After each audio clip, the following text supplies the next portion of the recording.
புறாக்களுக்கு பொது இடங்களில் தீனி வழங்குவதை தடை செய்ய கோரி தேசிய பசுமை தீர்ப்பாயத்தில் மனு தாக்கல் செய்யப்பட்டுள்ளது. இதன் பின்னணி குறித்து தற்போது பார்க்கலாம். டெல்லி உள்ளிட்ட வடமாநிலங்களில் புறாக்களுக்கு பொது இடங்களில் கம்பு, சோளம் போன்ற தானியங்களை இடும் போக்கு பரவலாக உள்ளது. இதனால் நகர்ப்பகுதிகளில் புறாக்களின் எண்ணிக்கை வெகுவாக அதிகரித்துள்ளது. குறிப்பாக டெல்லியில் 1 கோடிக்கும் மேற்பட்ட புறாக்கள் உள்ளதாக கூறப்படுகிறது.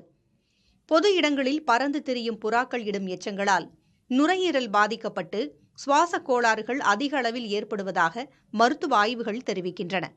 இவற்றை அடிப்படையாக கொண்டு அர்மான் பலிவால் என்ற 13 வயது சிறுவன் சார்பாக தேசிய பசுமை தீர்ப்பாயத்தில் மனு தாக்கல் செய்யப்பட்டுள்ளது. அரசமைப்பு சாசனத்தின் 21வது பிரிவு ஆரோக்கியமான சுற்றுச்சூழலில் வாழும் உரிமையை பொதுமக்களுக்கு அளிப்பதால் அத்தகைய சூழலுக்கு எதிரான நடவடிக்கைகளை தடை செய்ய வேண்டும் என மனுவில் கூறப்பட்டுள்ளது. மும்பை உள்ளிட்ட மகாராஷ்டிர நகரங்களில் பொது இடங்களில் புறாக்களுக்கு தீனி அளிப்பது தடை செய்யப்பட்டுள்ளதென மனுவில் சுட்டிக்காட்டப்பட்டுள்ளது. மேலும் உணவு மற்றும் தண்ணீர் சுலபமாக கிடைப்பதால் புறாக்கள் அதிக அளவில் இனப்பெருக்கம் செய்கின்றன என அந்த மனுவில் குறிப்பிடப்பட்டுள்ளது. இதனால் புறாக்களின் எச்சங்கள் கட்டடங்கள் மற்றும் பொது இடங்களில் அதிகம் விழுந்து சுகாதார கேடுகளை ஏற்படுத்துவதாக மனுவில் கூறப்பட்டுள்ளது. புதுடில்லியிலிருந்து மூத்த செய்தியாளர் கணபதி சுப்பிரமணியம்.